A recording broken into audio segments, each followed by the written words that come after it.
अस्सलाम वालेकुम भाई बच्चों, कैसे हैं आप लोग? ठीक ठाक हैं, मज़े में हैं।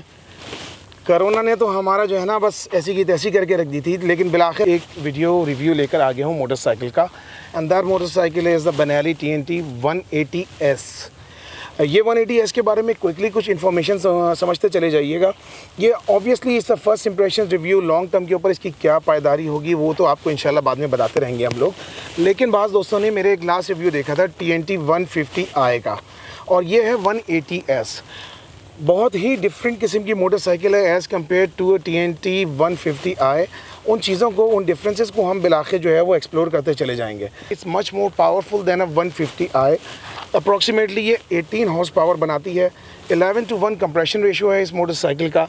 And this has been just been launch in Pakistan. दूसरे ममालिक में, लैटिन अमेरिका के अंदर, बांग्लादेश वगैरह में मोटरसाइकिल चल रही है और बहुत ही ज़्यादा पसंद की जा रही है।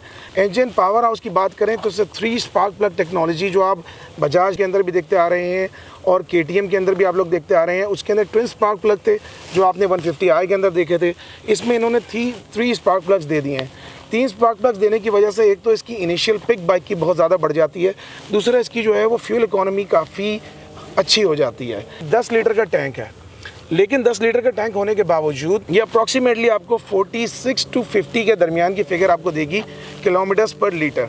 ये मोटरसाइकिल हाई कंप्रेशन रेशियो रखती है अपने अंदर, 11:1 कंप्रेशन रेशियो रखती है।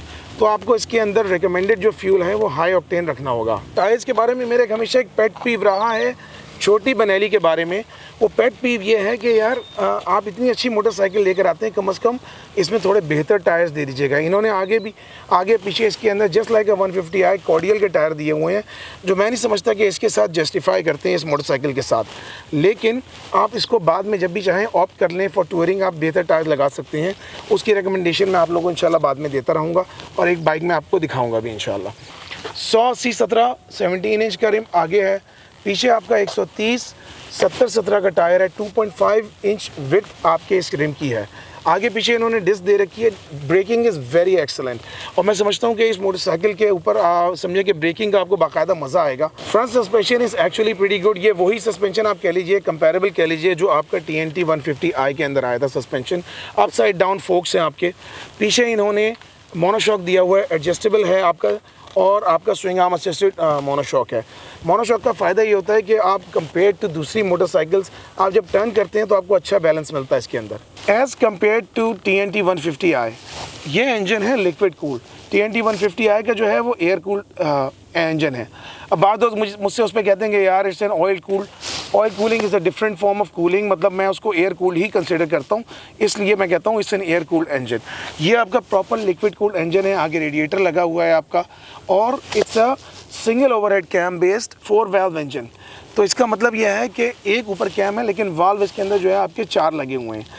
अब ये जो अपनी पावर बनाती है, उस पावर को बनाने के लिए ज़ाहिर है इसकी हीट डिसिपेशन ज़्यादा होगी, क्योंकि इसकी कंप्रेशन रेशियो जो है वो हाई है, 11:1 है, as compare to TNT 150i जो 9:1 कंप्रेशन रेशियो आपको देता है। तो जिसकी वजह से इसको लिक्विड कूल करना जो है वो ज़्यादा मुनासिब था, ज़्यादा फीजिबल था।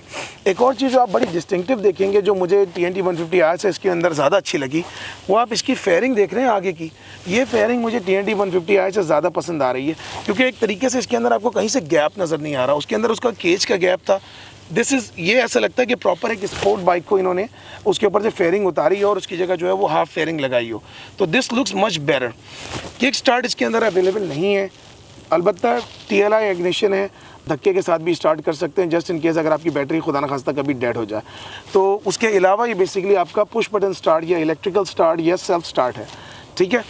अब इसके अंदर हम देखते चले जाएंगे। हैंडल बार इन्होंने जो आगे दे रखा है, handle bar is actually pretty good, जिसको मैं फैट बार आमतौर से कहता हूँ। फैट बार आपका जो होता है सेंटर से 28 mm होता है, आगे से थोड़ा उठा हुआ होता है। एक थोड़ा सा प्रॉब्लम आता है वो उसकी राइडिंग पोस्चर की वजह से बास लोगों को आता है, जो फॉर एग्जांपल इसके ओनर भी हैं हमारे आतिफ भाई, मैं आपको बात उसमें दिखाऊंगा अभी। तो उनको ये आता है कि बेसिकली आप थोड़ा सा झुक जाते हैं। एक उसका ये होता है क्योंकि स्पोर्टी स्टाइल की इसकी आप देख सकते हैं 3/4 टक के हिसाब से फुट पैक की जो है वो प्लेसमेंट दे रखी है। ये करने के बाद आप आगे थोड़ा सा झुक जाते हैं, तो it kind of behaves like a street fighter. उसका एक तरीका ये है कि आप इसके ऊपर आगे 2 इंच राइज़र या 3 इंच राइज़र्स लगा देंगे तो आप ज़रा ज़्यादा आसान रहेंगे। अलबत्ता ये पैर का इससे आपको थोड़ा बहुत जो है वो यूज टू होना पड़ जाएगा। Very beautiful headlight. और आगे जो इन्होंने छोटे छोटे से एक तरीके से देखें कट्स दे रखे हैं, ऐसा लगता है कि क्रिस्टल्स इसके अंदर जो है वो जल रहे हैं। और अडाप्टेबिलिटी के पर्सपेक्टिव से बात करें तो it does feel like it's been adapted from a KTM Duke, लेकिन मैं उसको ये नहीं कहूँगा चोरी, क्योंकि थोड़ा सा डिफरेंस इसके अंदर अपना है। और इसकी DRL बड़ी मज़ेदार सी लगती है, जब आप दिन के वक्त में चलाते हैं एक मिल्की सा आपको जो है वो कट देती है। और ऐसा नहीं है कि रात के वक्त में बुरी हो। एक अच्छी चीज़ मुझे इसके अंदर लगी, अगर मैं आपसे कहूँ कि फॉर एग्ज़ाम्पल वेगो या इवन ये रोड प्रिंस की गाड़ी हो गई या फिर आपकी डर्बी हो गई, इनकी रात के वक्त में लाइट इतनी मज़ेदार नहीं होती। On the other hand 150i की और 180S की रात के वक्त में भी लाइट मुनासिब है। आप इसको ज़बरदस्ती चेंज करने की ज़रूरत नहीं है, कोई इसमें लैम्प चेंज करने की ज़रूरत नहीं है, और बहुत अच्छी क्वालिटी की लाइट है। आई थिंक मैं अगर आपको बोलूँ, अगर आपकी इसकी रिप्लेसमेंट बजाएँ तो आपके 17-18 हज़ार रुपये तो यहीं पर लग जाएंगे इसके ऊपर। सीट जो है वो आपकी स्प्लिट है, ठीक है, पीछे से आपकी ये जो है वो निकल जाता है और आपका जो रियर सीट है ये बाहर आ जाती है, डिटैच हो जाती है। इसमें आप छोटे मोटे अपने कागजात वगैरह रख के आप इसको चला सकते हैं। और अगर ऊपर ही ऊपर बात करते चलें, पीछे थोड़ा आ जाए, तो इसकी जो टेल है दिस इज़ मेटेलिक टेल, ये प्लास्टिक की टेल नहीं है और अच्छी एक तरीके से देती है। अच्छी चीज़ ये है कि आप इसको रिमूव कर सकते हैं विद अ फेंडर एलिमिनेटर, आप इसके ऊपर लगा लें। टायर भी आप इसके अंदर वाइड कर सकते हैं, टायर का में के ऊपर हम आएंगे। एक और चीज़ यहाँ पीछे देख लीजिए, इन्होंने पहले से आपको सिंगल साइडेड अच्छी क्वालिटी का दिया हुआ है, splash guard, rear splash guard दे रखा है, तो जब बारिश वारिश हो तो आप दूसरे लोगों के ऊपर पानी नहीं उड़ाएंगे और एक तरीके से लुक देता है। KTM ड्यूक आप लोगों ने अगर देखी हो, KTM ड्यूक में भी सिंगल साइडेड उन्होंने splash guard, rear splash guard दिया हुआ है और ये ऐसा नहीं है कि आराम से टूट जाएगा। ऑल्दो इट फील्स प्लास्टिक ही, लेकिन अंदर इसके मेटल की असिस्टेंस दी हुई है, तो लुक्स वाइज वेरी है और ये ऐड करता है और तकरीबन समझे कि ऑड नहीं लगता, मज़ेदार सा लुक है। अच्छा, एग्जॉस्ट साउंड सुनाने की ज़रूरत नहीं है, एग्जॉस्ट साउंड सिटी के हिसाब से बनाए, इसे यूरो 5 कंप्लायंस, तो इसमें आपको एग्जॉस्ट को इतना लाउड एग्जॉस्ट नहीं मिलेगा। ऑल्दो आप चाहें तो इसको यहाँ से एग्जॉस्ट को यहाँ से नीचे कटवा कर फिर इसमें बैंड को एक्सटेंड करके आप इसमें अंदर अच्छा एग्जॉस्ट लगा सकते हैं। सिंगल सिलेंडर मोटरसाइकिल है, इससे 4 सिलेंडर की आवाज़ आप एक्सपेक्ट मत कीजिएगा प्लीज़, ठीक है, लेकिन फिर भी आपको एक अच्छी साउंड या डिसेंट साउंड दे सकता है। फ्यूल टैंक के बारे में आपको बता दिया, थोड़ा सा आगे उठा हुआ है और आपके नी ब्रेसेस के हिसाब से बना हुआ है। फॉर एग्जाम्पल, तो आप जब टक करके चलाते हैं तो आप बाइक पे कंट्रोल आपको अच्छा मिल जाएगा।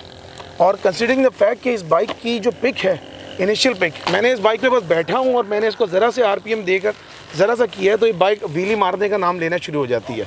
तो अगर मैं इसको बात करूं अपना इस पर्सपेक्टिव से कि ये 125 को हराएगी, तो भाई बिल्कुल 125 को हराने वाली मोटरसाइकिल बिल आखिर आ गई है 150 में, जो CG 125 को हरा देगी, GS 150 को हरा देगी।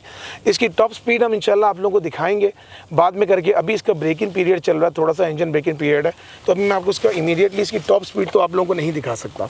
अलबत्ता आप इसके अंदर जो है वो ये आपको बता सकता हूँ कि इतनी स्ट्रॉन्ग पिक मुझे किसी मोटरसाइकिल के अंदर फील नहीं हुई पाकिस्तान में अभी तक। ये मोटरसाइकिल इस वक्त तकरीबन as of making of this video 4,95,000 रुपये बुकिंग के साथ है और तकरीबन 5,15,000 रुपये विद आपका ये कहिए कि ऑन कैश अवेलेबल है। तो मैं समझता हूँ कि सुजुकी की जिक्सर 150 से बहुत अच्छा ऑप्शन आ गया आपके पास। उससे ज़्यादा पावर भी है और लुक्स वाइज भी अच्छी है, परफॉर्मेंस वाइज भी अच्छी है और सस्ती भी है। जिक्सर 150 आपकी तकरीबन 5,70,000 रुपये के करीब जा रही है। ये आप लोगों को मिल जाती है अप्रॉक्सीमेटली 5,15,000 रुपये के अंदर। अब ये एक सवाल पैदा होता है कि जी सुजुकी जापानीज़ है तो ये चाइनीज़ है। यार देखें, चाइना से बहुत सारी चीज़ें आती हैं, अब ये चाइनीज़ हो या इटालियन हो, फैक्ट यह है कि इस वक्त इससे बेहतर मोटरसाइकिल 180 सीसी के सेगमेंट में या 200 सीसी से कम के सेगमेंट में पाकिस्तान में अवेलेबल नहीं है। जो जिक्सर 150 है वो भी अप्रॉक्सीमेटली 155 सीसी होती है, वो भी 150 सीसी नहीं होती। लेकिन एक और पॉइंट जो मैं आप लोगों के सामने करना चाह रहा हूँ वो इस पे बात करूँगा कि देखिए, मैंने बीच में रिव्यूज़ इसलिए छोड़ दिए थे कि मैंने जो इनिशियली कुछ मोटरसाइकिल्स के रिव्यूज़ बनाए थे, for lack of a better word, यार वो उनमें बाज़ मोटरसाइकिलें जो है ना वो सेठों की जो है वो नज़र हो गई। सेठ लोग जो होते हैं उनका काम होता है बस बाइक लाओ, बेचो और कमाओ और खा जाओ। बाद में यूज़र रोता रहा है, परेशान होता रहा है कि यार आफ्टर सेल्स को सपोर्ट मिलती है नहीं मिलती, वो इन लोगों का कोई कंसर्न नहीं होता। फॉर्चुनेटली एक चीज़ है कि जो मैं बेनेली को काफ़ी देर से मॉनिटर कर रहा था और मेरे अप्स एंड डाउन इनके साथ रहे थे, लेकिन एक चीज़ कह सकता हूँ, अगरचे ऑलबीट मुश्किल से मिलती है, लेकिन कम से कम आपको बेनेली की सपोर्ट अब मिल रही है। कराची में भी मिल रही है, लाहौर में भी मिल रही है, पिंडी इस्लामाबाद के अंदर भी मिल रही है। इंस्ट्रूमेंट क्लस्टर पे हम इंशाल्लाह बात करते हैं। इसका जो इंस्ट्रूमेंट क्लस्टर है, इसे TFT LCD इंस्ट्रूमेंट क्लस्टर, और अभी धूप मेरे ऊपर आ रही है, आप समझिए कि जिस तरह से मेरी आँखें चुंधियाई हुई हैं, तो मेरे डायरेक्टली मेरे ऊपर आ रही है धूप, उसके बावजूद मुझे हर चीज़ इसके ऊपर क्लियर नज़र आ रही है।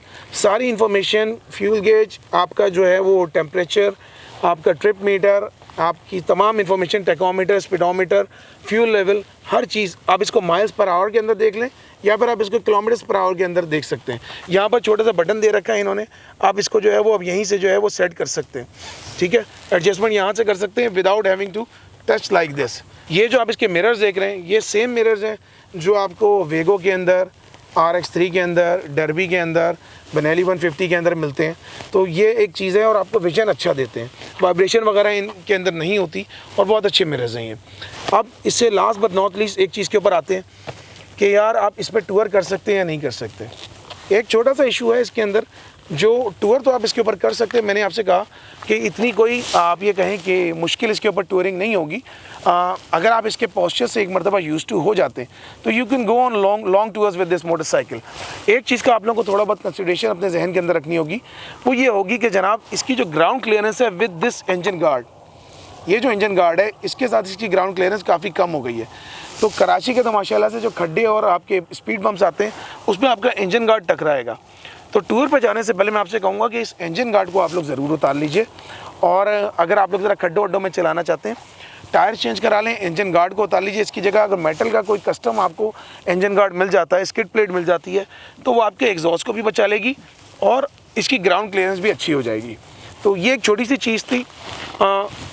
मुझे बताइएगा आप लोगों को कैसी लगी वीडियो। तो ये हमारे आतिफ भाई हैं, इन्होंने मुझे फ़ौरन कहा कि आप आ जाइए, बिल्कुल मैं अवेलेबल हूँ। मैंने कहा संडे को आ जाएं, बेचारे मेरे लिए आधे घंटे इंतज़ार भी करते रहे, तो इनके लिए इनको मेरी तरफ से बहुत बहुत शुक्रिया। बस एक छोटा सा दोस्तों को बताइए जी कि आपने ये मोटरसाइकिल बुक की जी, अभी आपका क्या सेटिस्फेक्शन लेवल, इनिशियली लुक में कैसा लगा, इसका सेटिस्फेक्शन लेवल कैसी लगी बाइक? सेटिस्फेक्शन लेवल तो बहुत ज़्यादा है, क्योंकि जहाँ से भी गुजरता हूँ लोग बहुत ज़्यादा देखते हैं और अक्सर लोग मुझे रोक कर बाकायदा से पूछते हैं कि ये बाइक कहाँ से ली है, कितने की ली है। तो बहुत अच्छी फीलिंग आती है उस टाइम। पैसे वसूल है, पैसे वसूल है भाई। पैसे वसूल है जी जी बिल्कुल। पावर वाइज अच्छी लगी भाई? पावर वाइज भी बिल्कुल अच्छी लगी, और मैं जो वो मॉनिटर कर रहा हूँ, फ्यूल एवरेज भी बहुत अच्छी है इसकी।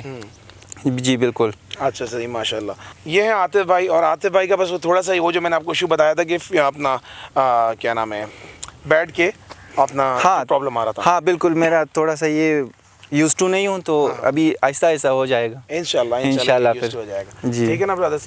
तो चलें आप लोगों से फिर मिलते हैं, थोड़ी सी राइड की वीडियो आप लोगों को दिखा देते हैं। मेरे साथ ये हुआ कि मैं चिन स्ट्रैप जल्दी में नहीं ला सका, तो थोड़ा टेढ़ा एंगल है, बर्दाश्त कीजिएगा।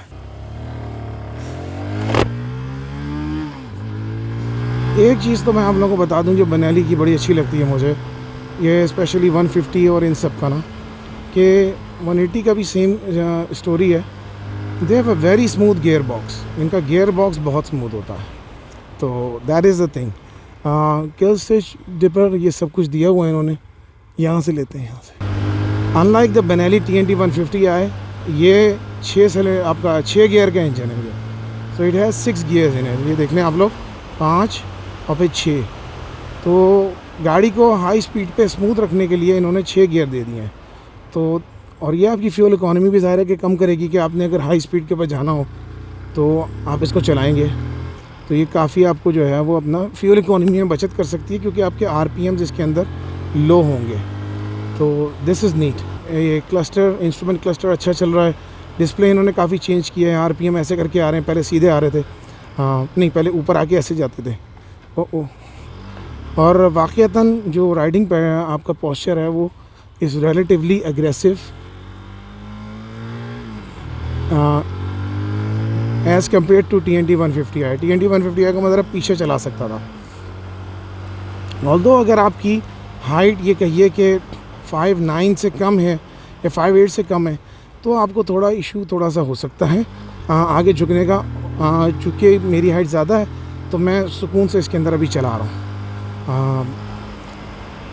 मोस्ट प्रॉबली एक और रीज़न ये हो सकता है कि जनाब अली, क्योंकि आई एम यूज्ड टू इस तरह के पोस्चर से मैं थोड़ा यूज्ड टू इस तरह हुआ हूँ, क्योंकि स्पेशली टांगों के की हद तक कि I have been riding an RX3, तो इस वजह से ये मसला हो सकता है कि जनाब अली मुझे इतना फील ना हो रहा। लेकिन ज़ाहिर है कि पैर अगर आपके बिल्कुल ऐसे सीधे ऐसे बैठे हों तो ज़्यादा आसानी होती है, बिलमुकाबिल के अगर आपके पैर जो है वो ऐसे करके यूँ अंदर को मुड़ गए हों तो वो थोड़ा सा होता है। हाँ, लेकिन ये चूँकि मैंने आपको कहा है कि स्पोर्ट बाइक का ही एक तकरीबन समझें कि इन्होंने नेकेड वजन देने की कोशिश की है, तो I can't argue.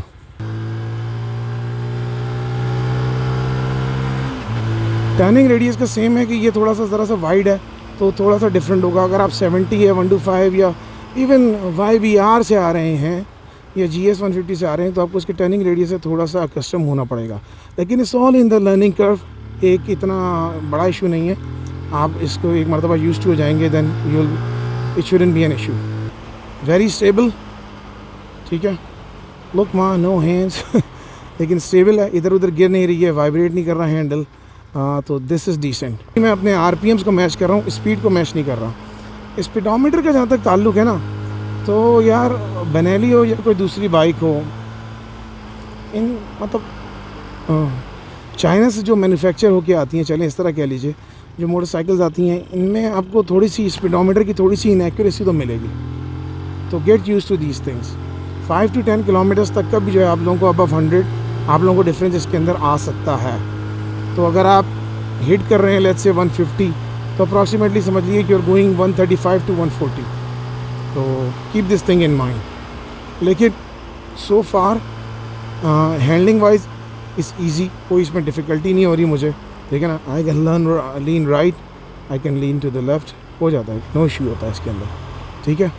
So far nothing to complain about this motorcycle. Day to day ride करने के लिए बस इसका ये होगा, चूँकि EFI बाइक है, लिक्विड कूल बाइक है, हाई कंप्रेशन बाइक है, ट्रैफिक में फंस गया तो गाड़ी ज़रा गर्म होगी, but don't worry about it. और आप इसके कूलेंट लेवल चेक करते रहिए, ऑयल का लेवल चेक करते रहिए, क्योंकि इन चीज़ों में ना लिक्विड कूल्ड है ना, और इनके अंदर ये सब चीज़ें मैटर बहुत ज़्यादा करती हैं।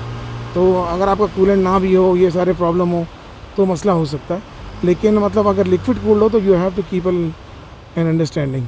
चलाने में स्मूथ है, gear box is smooth, engine is smooth, vibration नाम की कोई चीज़ नहीं है बाइक में, वाइब्रेशन नहीं है बाइक के अंदर, हैंडल बार में वाइब्रेशंस नहीं है बिल्कुल, थोड़ी बहुत मतलब बहुत माइन्यूट सी हैं, but those amount to nothing कि भाई ज़ाहिर है मैकेनिकल पार्ट्स अंदर चल रहे हैं। I think this bike will be able to reach up to 140 kilometres an hour, ये मेरी एक सोच है। आई थिंक इवन 140 को भी क्रॉस करेगी ऑन लॉन्ग रूट। लेकिन सारी चीज़ माने रखती है कि इन्होंने लिमिटर इस पर कैसा लगाया हुआ है।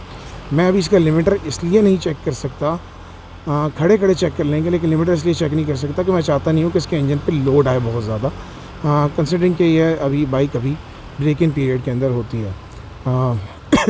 That is the reason. लेकिन इंशाल्लाह एक्सपेक्ट अ सेकंड रिव्यू, जिसमें हम इसको और ज़्यादा एक्सप्लोर करेंगे और ज़्यादा डिटेल में हम इसके ऊपर बात करेंगे इंशाल्लाह। सस्पेंशन खड्डों वड्डों के ऊपर गाड़ी, मैं कहूँगा कि यार मक्खन मलाई वाली बात तो नहीं है, लेकिन इट्स डेफिनेटली बेटर देन आपका CB 150F, डर्बी या YBR से तो बहुत बेहतर है मेरी। ओहो हो सुभान अल्लाह, क्या बात है। इसे कहते हैं तालीम। कैमरी चला रहे हैं, फला चला रहे हैं, और उसके बाद फिर ये इशू है।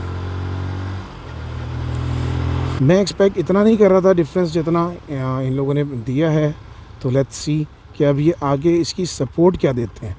व्हाट मैटर्स द मोस्ट कि आप सपोर्ट क्या देते हैं अपनी प्रोडक्ट की। चलिए फिर इंशाल्लाह मुलाकात करते हैं। चले ना, till next time, take care guys, अल्लाह हाफिज़, ride safe, where Let's go.